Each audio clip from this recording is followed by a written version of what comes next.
Bismillahirrahmanirrahim. Assalamualaikum warahmatullahi wabarakatuh. Apa kabar Bapak Ibu? Sehat?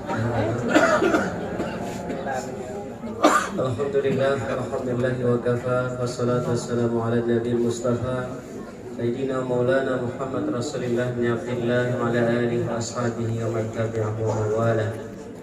Yang saya hormati dan saya muliakan tuan rumah Bapak Yusri Yusuf SPD MSI, sama profesi kita Pak Ibu ya, kalau saya punya suara di PDK Palembang, Balai Diklat Agama Palembang. Yang saya hormati dan saya muliakan Pak Lurah, Pak Riki Pratama MSI ya. Yang saya hormati dan saya muliakan para ketua RW. Di sini ada yang saya kenal, Pak Wanci. Dulu waktu di Kua Pak ya, sering ketemu di Kua Alang-Alang Lebar sebelum pindah ke Balai Diklat Agama. Paling kenal kawan iya. Pak RT yang lain juga. RT berapa ya yang ada ini? Oh iya. Ya. Para ketua RT yang hadir ya, yang tidak bisa saya sebutkan satu persatu. Para tokoh agama banyak juga yang kenal, Pak Ustadz Ishak Safar, MPDI, satu profesi juga Pak, profesi tambahan sebagai dai Pemkot, ya Sadeh. Kemudian Ustadz yang lain di sini banyak ya, termasuk juga Ustadz Khairuddin dan ustadz-ustadz yang lain, para tokoh-tokoh yang lain, termasuk tokoh bangunan, tokoh manisan ya, dan lain sebagainya. Dan juga banyak yang kenal di sini, Pak Herman, Pak Azul, Pak Muhammad, dan lain sebagainya. Hadirin wal hadirat yang dimuliakan Allah, sebelum kita sampaikan tausiah singkat ya, tidak usah panjang-panjang, karena sebenarnya mati itu sudah sebagai tausiah, sudah sebagai nasihat. Cuman dia ini tidak bisa ngomong ya, kalau orang sudah meninggal tidak bisa berbicara. Pada hakikatnya itu yang paling hebat tausiahnya itu, nasihat itu. Karena orang kadang dikirim oleh Allah sakit belum sadar ya, kemudian dikirim Allah mungkin ada kehilangan belum sadar. Nah, kadang-kadang kalau sudah dikirim kematian, ingat kita semua orang pasti akan mati. Mari kita membaca istighfar terlebih dahulu sama-sama Bapak Ibu. Astaghfirullah Rabbal baraya, astaghfirullah minal khataya, astaghfirullah Rabbal baraya, astaghfirullah minal khataya, astaghfirullah Rabbal baraya, astaghfirullah minal khataya. Sebenarnya lagu ini panjang tapi ambil istighfar juga jadi ladang. Nah Bapak Ibu hadirin wal hadirat yang dimuliakan Allah, jemaat takziah, hormati saya muliakan. Kalau baca istighfar ini dibaca terus ya, kapanpun dan dimanapun, kecuali di tempat yang najis tidak boleh membacanya dengan bersuara ya. Tapi ingat kepada Allah, zikir sekalipun di kamar mandi tetap harus ingat kepada Allah, bukan tak baca mati di kamar mandi. Termasuk ketika kita berwudu di dalam kamar mandi, tidak usah diucapkan dengan kuat, tidak usah dilafazkan, cukup di dalam hati. Tidak usah mengucapkan nawaitul wudu'a bi raf'il hadasil asghari misalkan kalau dalam kamar mandi. Cukup dalam hati. Nah, istighfar ini Bapak Ibu ya, sebaiknya kita baca terus, wabil khusus pada saat menjelang tidur. Pada saat sebelum tidur kita baca istighfar. Astaghfirullahalazim allazi la ilaha illa huwal hayyul qayyum wa atubu ilaih. Kita baca 3 kali, insya Allah semua dosa-dosa kita akan diampuni oleh Allah SWT. Ya, khususnya dosa hari itu, setiap hari kita ulangi, insya Allah akan diampuni, baik dosa kecil, dosa besar, ya walaupun sebanyak pasir, ya, di lautan, ataupun mungkin sebanyak daun yang berhamburan.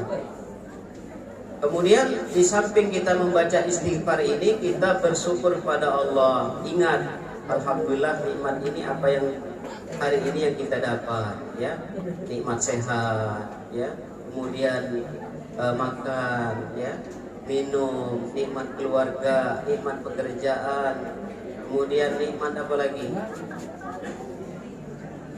Macam-macam, ya, nikmat. Kita ingat-ingat, bila perlu kita tulis sebelum tidur itu, lebih mantap lagi ditulis. Oh, ini aku dapat nikmat ini gitu, ya.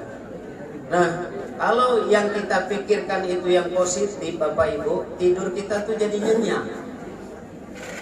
Tapi kalau kita tidur itu banyak pikiran, ya, masalah pekerjaan, kemudian masalah amanat, tanggung jawab dan sebagainya dipikirkan semua pada saat sebelum tidur, tidurnya menjadi tidak tenang. Jadi supaya tenang apa? Baca istighfar, banyak bersyukur. Nah, dibarengi dengan infak sedekah, ya, setiap harinya itu. Mana yang kita temui, misalkan nemukan fakir miskin di jalan, nemukan anak yatim, nemukan janda tua, yang bodoh ya, ya, yang doa apa, yang membutuhkan, ataupun mungkin kawan kita yang butuh bantuan. Nah, kalau kita bersyukur kepada Allah, mengucap alhamdulillah, beristighfar, dibarengi dengan sedekah-sedekah harian yang mana kita temui, insya Allah tidurnya tenang. Ya, ibaratnya saya ini Pak, contoh ya, perumpamaan. Misalkan kita ini punya anak, ya, sudah berumah tangga dewek, ya, kemudian datang ke rumah kita, ngomong dengan bagus, dengan sopan, memberikan motivasi, mendoakan, kemudian sungkem kepada kedua orang tua, kepada kita, lalu dibawakan makanan yang lemak-lemak, maksudnya yang enak, lemak bakso Palembang. Kemudian di pulau amplop misalkan, tapi isinya banyak, bukan amplopnya baik. Kira-kira sebagai wong tua senang enggak? Nah, pertanyaannya, senang enggak kalau wong tua anaknya berbakti pada bapak dan ibunya? Senang? Nah, kira-kira mah itulah Tuhan itu, ya. Jadi kita bersyukur kepada Allah sebelum tidur itu, kita mengucap istighfar, kemudian kita mengucap alhamdulillah, kita sebut nikmat-nikmat Allah tadi, sopan ibaratnya kita ngomong tuh kan, sambil minta pula, ya Allah, hari ini walaupun nikmat sudah banyak, aku mohon minta lagi besok, ya Allah. Minta Pak, mohon kepada Allah. Nah, itulah makna ayat la in syakartum la azidannakum. Apabila kamu bersyukur akan ditambah. Pertanyaannya, sudah bersyukur apa belum itu? Sudah mengucap belum? Kita ingat apa tidak? Kemudian kita kasihkan apa tidak sebagiannya di jalan Allah. Nah, ini Bapak Ibu. Jadi kita mulai berpikir terbalik, ya, mulai menggunakan pikiran yang apa? Berpikir positif, berpikir optimal. Berpikir terbalik itu saya ini, bahasa agamanya itu berpikir apa? Berpikir untuk mendapatkan hikmah, ngambil hikmah. Ya, contoh, suatu hari ada burung pipit yang biasa ucap istighfar, yang biasa ucap tasbih. Ya, suatu hari burung pipit ini berhenti ucap istighfar, ucap tasbih. Gara-gara apa? Gara-gara sarangnya, sakarnya itu ditiup angin kencang. Ya, berantakan, hancur karena sarang burung pipit dan burung yang lain juga mungkin, ya, dari daun-daun atau dari sampah, ya. Nah, ditiup angin kencang pada suatu malam, kemudian dia sedih, ya. Dia putus asa, kira-kira cak itu. Kemudian burung pipit ini diperhatikan oleh malaikat. Kemudian malaikat mengadu kepada Allah, ya Allah, burung pipit ini biasanya tiap hari ngucap istighfar, tiap hari ngucap tasbih. Apalah dia berapa hari ini berhenti? Kata Allah, agak kamu tahu jawabannya. Karena tidak ada tempat dia mengadu kecuali aku. Ya, ngadu kepada Allah itu bukan nak nemu ini yang ngomong di sini, Allah Maha mendengar. Ya, seperti saya nih Bapak Ibu datang ke sini nih atas izin Allah, atas takdir Allah. Karena banyak ustaz-ustaz yang lain, banyak kawan-kawan beliau ini, kenapa beliau mengundang kami atas izin Allah. Jadi burung pipit itu ngomong di mana baik dia ngomong, di dahan mana baik dia hinggap, ya Allah pasti mendengar. Kata Allah, tunggu malaikat, ya perhatikan nanti apa yang diucapkan. Itulah masalahnya dia tidak mengucap lagi istighfar.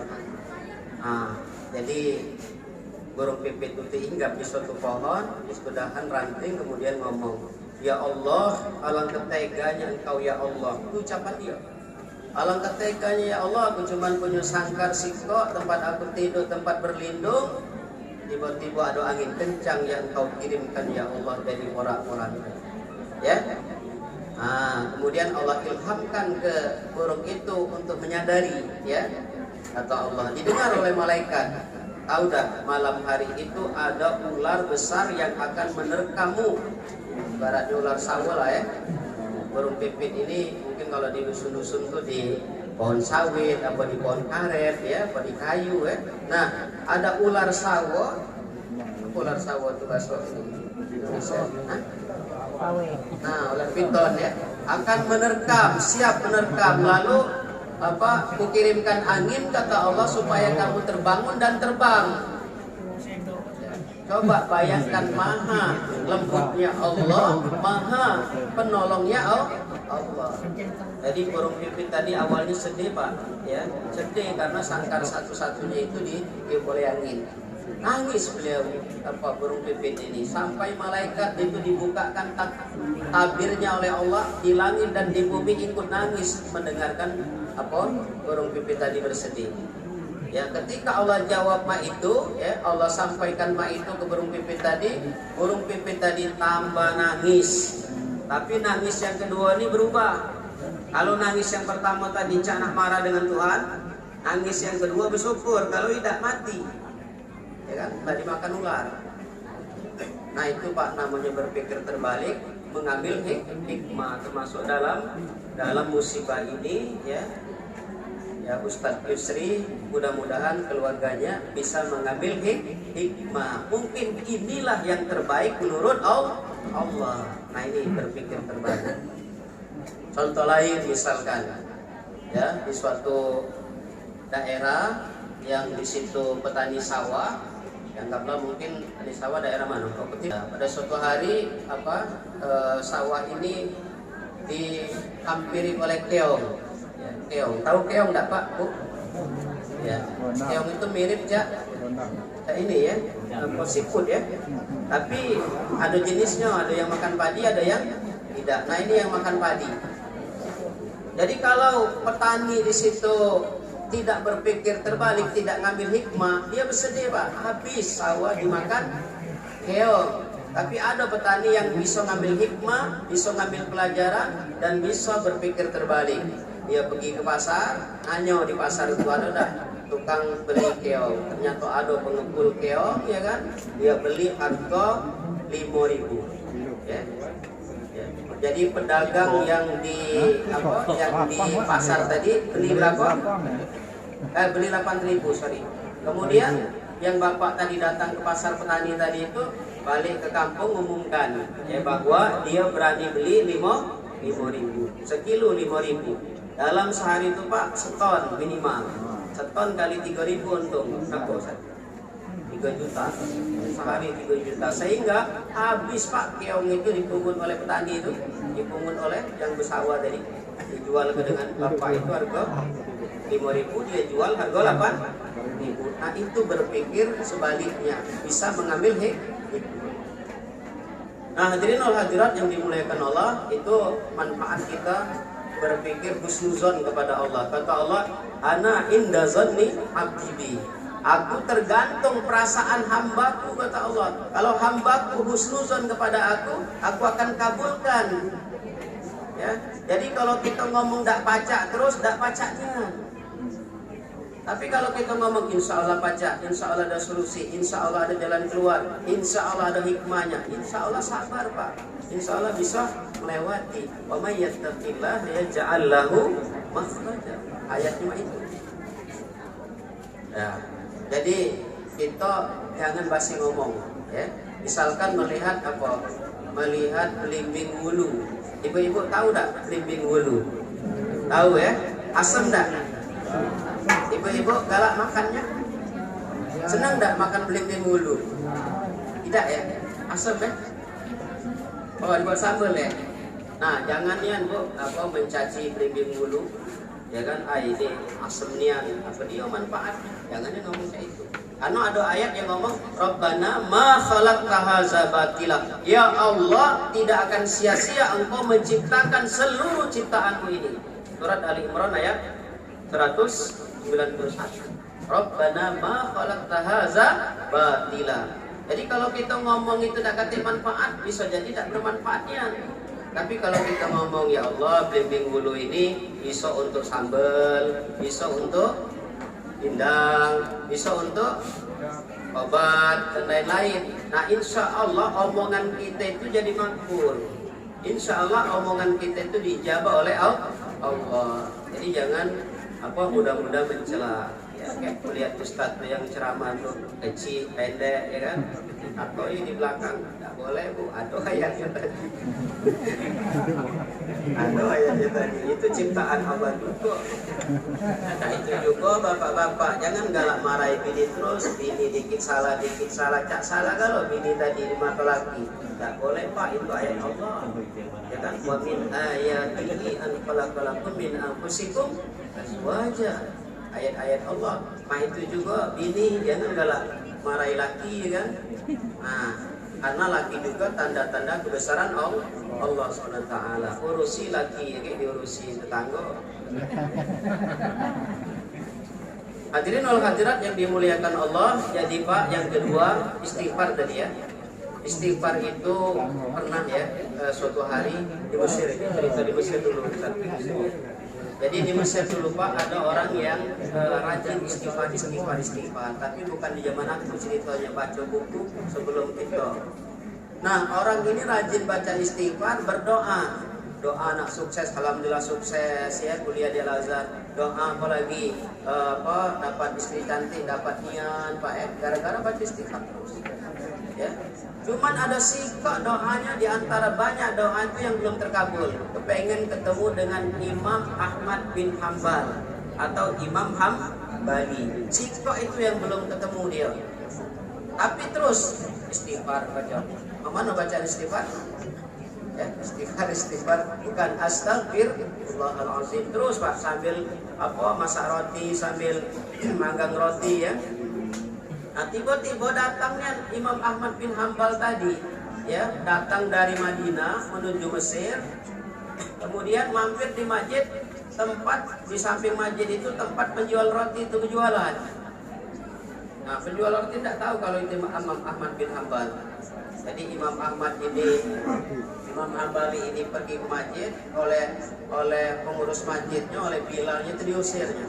Ya diusirnya, Pak, tidak boleh tidur di sini Pak. Nah dikunci pintu nih, nah itu kan diusir. Ya, padahal dia tidak tahu kalau itu Imam Hambali, tidak tahu karena zaman dulu belum ada HP, ya kan? Belum ada HP, apalagi zaman Nabi Sulaiman dulu surat diantar ke burung, belum ada. Ya. Nah dia tidak tahu kalau itu Imam Hambali. Jadi diusir oleh Bilal, oleh pengurus masjid Marbon tadi, keluarlah dia dari masjid itu. Kemudian duduklah di samping tukang jual roti tadi. Tukang jual roti tadi istighfar terus. Astagfirullahaladzim, astagfirullahaladzim, astagfirullahaladzim, astagfirullahaladzim. Katanya, Pak, Imam Hambali, kamu ini kudengar baca istighfar terus. Apa dia manfaatnya baca istighfar itu? Namanya imam, tak mungkin lah tak tahu dah cuman nak ngetes baik, cuman pengen tahu apa hikmah itu dah Mungkin masing-masing orang berbeda, beda hikmah yang didapat. Ini Pak katanya, saya ini membaca istighfar terus ini, terutama sebelum tidur ya, supaya tenang pikiran. Alhamdulillah doa-doa saya diistijabah oleh Allah Pak. Anak saya sukses Pak ya. Kemudian hidup saya tenang Pak, roti saya laku Pak. Terus banyak dibacakannya, disebutkannya. Cuman sih kok Pak ada yang belum terkabul. Apa dia kata Imam Hambali tadi ya? Tapi belum kenalan nama belum. Ya, si kok doaku belum terkabul Pak katanya. Kepengen ketemu Imam Hambali. Oh ya Allah, kata Imam Hambali, gara-gara inilah aku diusir oleh Marbot tadi. Gara-gara doa bapak inilah aku diusir oleh Marbot masjid tadi rupanya. Karena doa bapak yang jual roti itu kepengen ketemu Imam. Langsung salaman dia, Assalamualaikum Pak, saya ini Imam Hambali, baru kenalan. Nah itu manfaat ada memang dalam surat Faqul tastaghfiru rabbakum innahu kana ghaffara yursilis sama alaikum midrara wa yumdidkum bi amwali wa banin wa yaj'al lakum jannati wa yaj'al lakum anhara. Kalau kita istighfar, insyaallah dikabulkan doa-doa kita. Jadi satu tadi bersyukur, kedua beristighfar. Nah, jadi intinya kalau hidup kita ini dipenuhi dengan hal-hal positif, insyaallah negatif menjadi jauh. Itulah kunci siap mati itu. Benarnya, kalau kita bisa bersyukur terus, ya kan, kemudian bisa bekerja kerjaan yang bermanfaat, pekerjaan yang memudahkan orang lain, pekerjaan yang mendatangkan rezeki yang halal, itulah Pak kunci siap mati itu sebenarnya. Ya, Bilal, tahu Bilal enggak? Muazzin Rasul. Ketika ditanya, wahai Bilal, kata sahabat yang lain, kira-kira kalau datang kematian itu kepadamu, manalah pendapat kamu? Apa jawaban Bilal? Marhaban bil maut, selamat datang kematian kapanpun dan dimanapun, aku siap, kata Sayyidina Bilal. Nah, siapnya itu bukan ngomong siap-siap aja, tapi siapnya ya, kata Bilal, kalau kita bisa menjaga diri kita dari hal-hal yang haram, bisa melatih diri kita hal-hal positif, saat dicabut kapan baik di mana baik, insyaallah siap. Nah itulah Bapak Ibu, jadi kita mohon kepada Allah mudah-mudahan kita sehat walafiat ya. Sehat itu untuk jasad, afiat itu untuk pikiran. Sehat dan afiat orang hidup perlu, tapi orang mati perlu juga dengan afiat. Contoh, kalau Bapak Ibu ziarah ke kuburan, ucap salam apa tidak? Apa salamannya? Apa salamnya? Assalamualaikum ya alal kubur minal mu'minina wal muslimin minal muslimina wal muslimat wa inna insyaallah bikum lahikun nas'alullahu lana walakumul halana walakumul afiyah. Nah, afiyat Pak disebut Pak di situ. Padahal wong mati tadi. Ya Allah, kami mohon kepadamu afiat baik bagi kami maupun orang yang ada dalam kubur ini atau orang yang meninggal ini.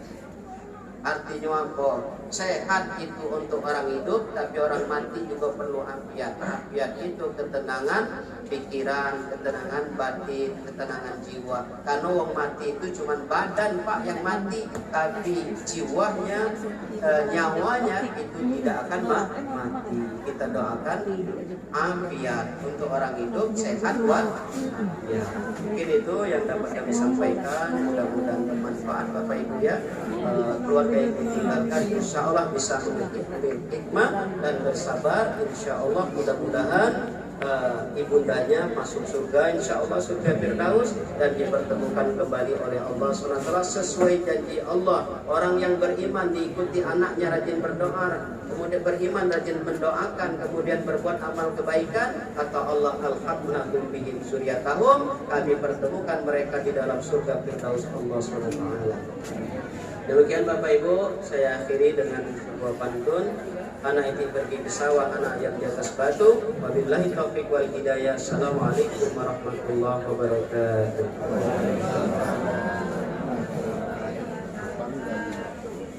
Suruh ini ya, kok? Mari Bapak Ibu ya, kita yakin kita mohon ampun kepada Allah bagi kita, bagi almarhumah tadi, Hajah Hanif, juga almarhumah dari keluarga kita. Auzubillahiminasyaitonirrajim. Bismillahirrahmanirrahim. Alhamdulillah syukurillahirabbil alamin. Hamdan na'imin, hamdan syakirin, hamdan hamidin, hamdan qanitin, hamdan taibin, hamdan mustaghfirin, hamdan muslimin wal mu'minin, hamdan yu'affi ni'amahu wa yukafi mazidah. Ya Rabbana lakal hamdu wa lakal syukru kama yanbaghi li jalali wajhikal karim wa 'azimi sultanik. Allahumma shalli ala sayyidina maulana Muhammad wa ala alihi wa ashabihi ajma'in. Allahumma ighfir lana dhunubana wa israfana fi amrina wa thabbit aqdamana wansurna 'ala al-qawmil kafirin. Allahumma arina al-haqqa haqqa warzuqna ittiba'ahu wa arina al-batila batila warzuqna ijtinabah. Allahumma ighfir li hayyina wa mayyitina wa saghirina wa kabirina wa dhakarina wa unsana wa syahidina wa ghaibina bi rahmatika ya arhamar rahimin. Allahumma ighfir li ahli la ilaha illallah Muhammadur Rasulullah. Allahumma ighfir laha warhamha wa'afiha wa'fu anha wa akrim nuzulaha wa sima dakhalaha. Allahumma ij'al al-jannata maswaha. Allahumma ij'al qabraha rawdatan min riyadil jannah wa la taj'al qabraha hufratan min kufarin niran. Ya Allah, Tuhan kami ya Allah, ampunilah dosa kami ya Allah, dosa almarhumah yang telah meninggal dunia ya Allah, Hajah Rohani binti Haji Ghani ya Allah, berikanlah ketabahan kepada keluarga yang ditinggalkan, jadikanlah kuburan mereka taman daripada taman surgamu ya Allah, jadikanlah surganya nanti surga yang tertinggi, surga Firdausmu ya Allah. Ya Allah ya Tuhan kami, berikanlah kami keselamatan, berikanlah kami kebahagiaan yang terus menerus ya Allah, baik di dunia dalam kubur maupun di akhirat kelak. Rabbana atina fid dunya hasanah wa fil akhirati hasanah wa qina azabannar. Walhamdulillahi rabbil alamin. Tempatkan almarhumah ini ke tempat yang layak di sisinya, yaitu surganya Allah. Amin ya rabbal alamin. Kami selaku pemandu acara, apabila ada salah kata kami mohon maaf, dan kepada Allah kami mohon ampun. Kami akhiri dengan billahi taufik wal hidayah. Assalamualaikum warahmatullahi wabarakatuh.